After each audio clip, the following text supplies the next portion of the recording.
Today we're going to talk about the letter Z block, which I have newly redesigned today. On the front we see the letter Z is based on the set animal. Shown here, it's the 7th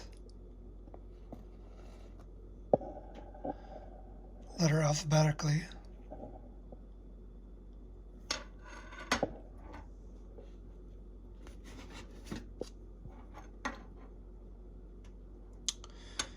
And it is the symbol of the red desert sand. And on the top of the block we see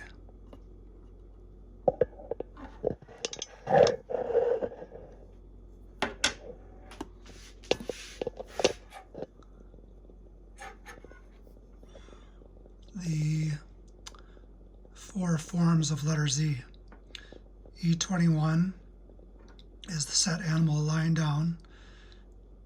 The shapes in red are the early Greek epigraphic forms of letter Z from Jeffrey's PhD work. And if we look, the E21 corresponds to these are the Gardner signs list. Here we see E20, that's medium-sized Z.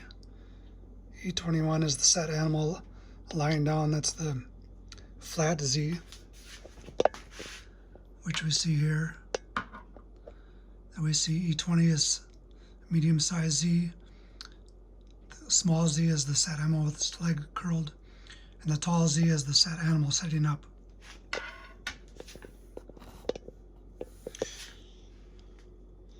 The origin of letter Z is based on the Set or Seth animal,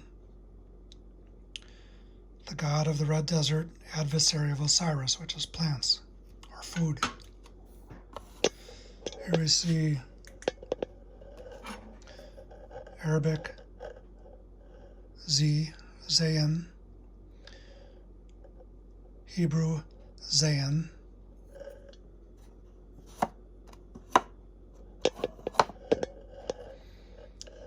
here we see the earliest form of the Z, which is the Phoenician Z, 3000 A or minus 1045, Greek Z, Etruscan Z, Aramaic Z.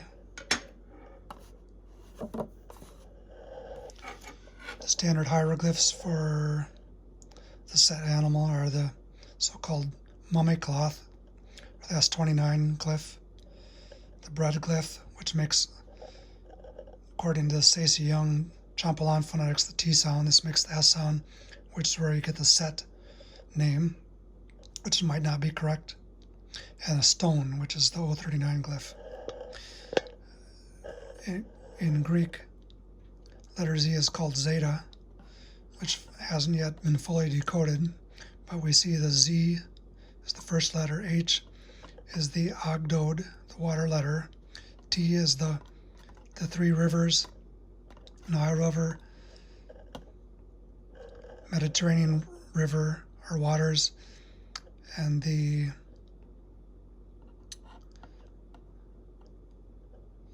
third river that goes through the Tigris. And then we see the Ho letter, or Egyptian Ho. And in Greek this became Z.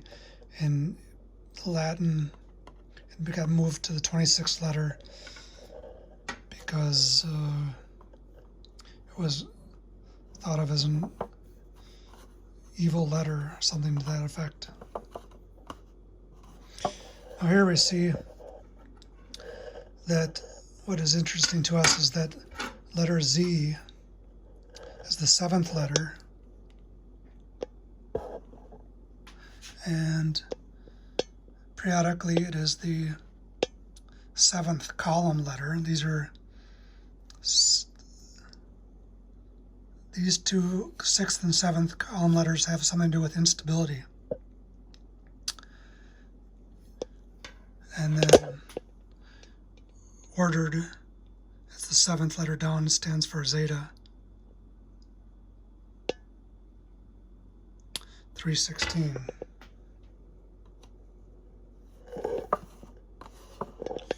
which we see here.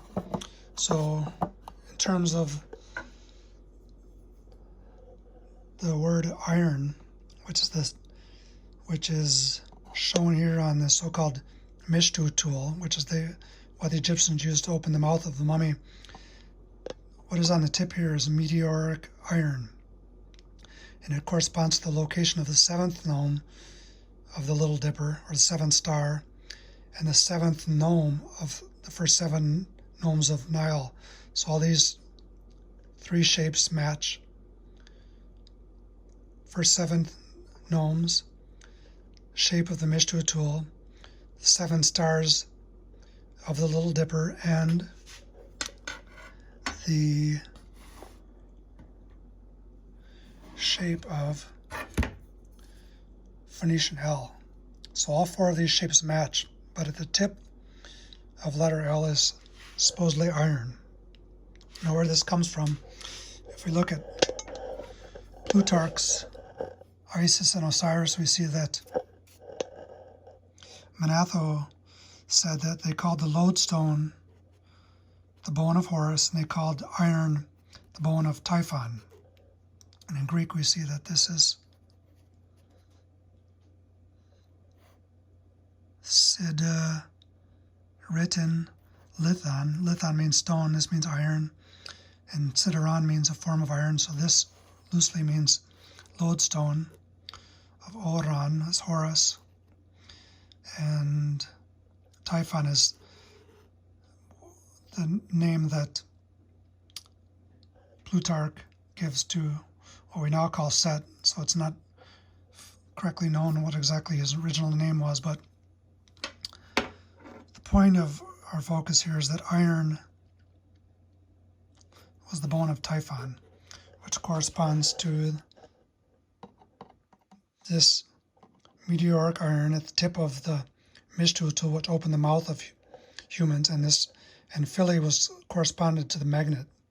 So somehow the Little Dipper, the Egyptians believe, rotated around Philly, or the Polaris star, like iron rotates around magnets, and this corresponded to the 7th gnome of Egypt. So we will watch a video clip here from the Book of Dead of Amenhotep regarding chapter 23, where his user Egyptology lesson talks about how the Egypto tool corresponds to the iron, which is the symbol here. Ptah, with his tool or chisel that made of iron. He has opened the mouth of the gods therein, and that is the reading for the spell for opening the mouth with a tool or the new sound. And now in Egyptian. So I don't know exactly how he translates this as part is iron, but the tip over here is where the meteoric iron would correspond, or was placed by the mouth of the mummy. And this is where letter L comes from. And this is our laminated version, or not laminated, but 5-layered package tape version, which you see is pretty sturdy. And that concludes our letter Z block.